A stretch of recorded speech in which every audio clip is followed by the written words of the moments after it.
A pixel is the smallest part in which you can divide an image.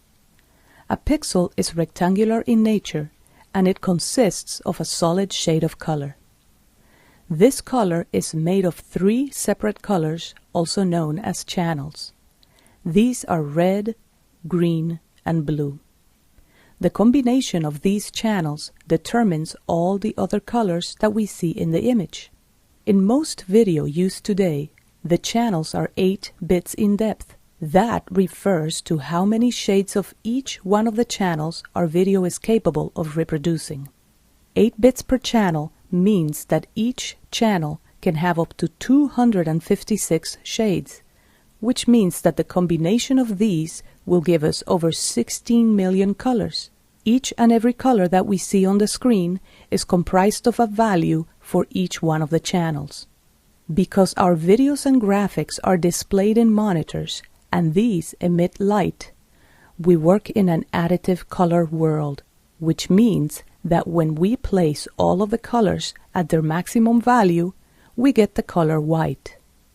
And when we have all the colors at their minimum value, we get the color black, which really is the absence of light. This becomes apparent when we create keys and other transparencies, where black, which is the absence of light, means transparent, and white, which is all of the light at its maximum value, means opaque. Our video, like I mentioned before, is measured in pixels. A video's frame size is how many pixels it contains across by how many it contains down. So, a DVD, for example, will have a frame size of 720 pixels across by 480 pixels down.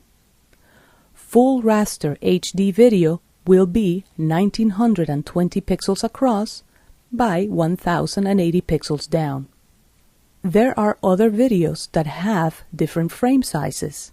There are frame sizes of 1440 by 1080 and others 1280 by 720, etc., etc. It is important that you know what frame size your video will need so that you can create an appropriate composition to work in. Moving video per se does not exist. We have the technology to play stills at a certain speed so that the brain can connect them, so we have the illusion of movement, but in truth, we are just playing stills. The speed at which these stills change is known as frame rate. In NTSC, which is the video that we use in the United States, the frame rate is of 29.97 frames per second. 2 other video standards used throughout the world are PAL and CCAM, both of which have a frame rate of 25 frames per second. Film goes at a frame rate of 24 frames per second. Some web videos go at 15 or even 12 frames per second. Again, it is important that you know how your video was shot and how it needs to be delivered so that you can assign a proper frame rate to your composition. The next thing that I would like to talk about is pixel aspect ratio.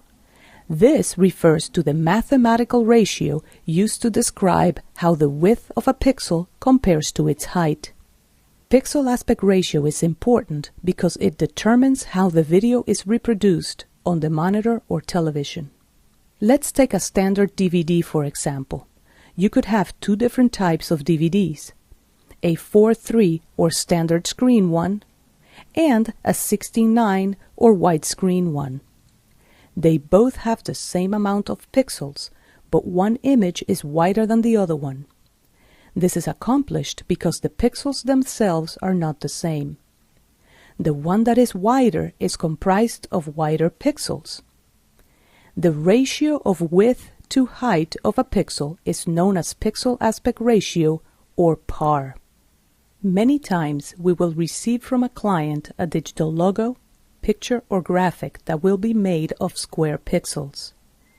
If we're working in a non-square pixel environment, we might think that After Effects will not display these graphics properly.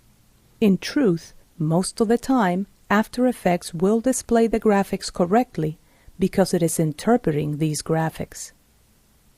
Let's try it with this graphic here, which is included in your lesson files. However, this lesson is not meant for you to follow along. All you need to do is sit back and watch. I need to create a composition to place this file in.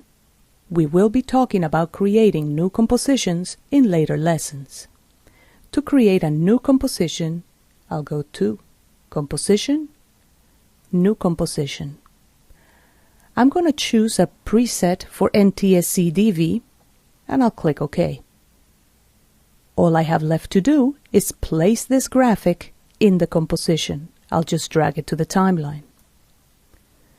As you can see, even though the file itself is comprised of square pixels, the composition is comprised of non-square pixels.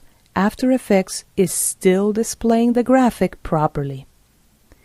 If, by any reason, After Effects does not display the image properly, all you need to do is interpret the image and the problem will be solved. To interpret your file, select the file in the project panel. That just means click on it. And now go to File, Interpret Footage, Main, and in here you can indicate to After Effects how you would like for it to interpret your file. In this video, due to my monitor resolution, I have my Interpret Footage dialog box partially off screen. When you use the Interpret Footage dialog, you will see the OK button on the bottom of the dialog box. When you're done, just click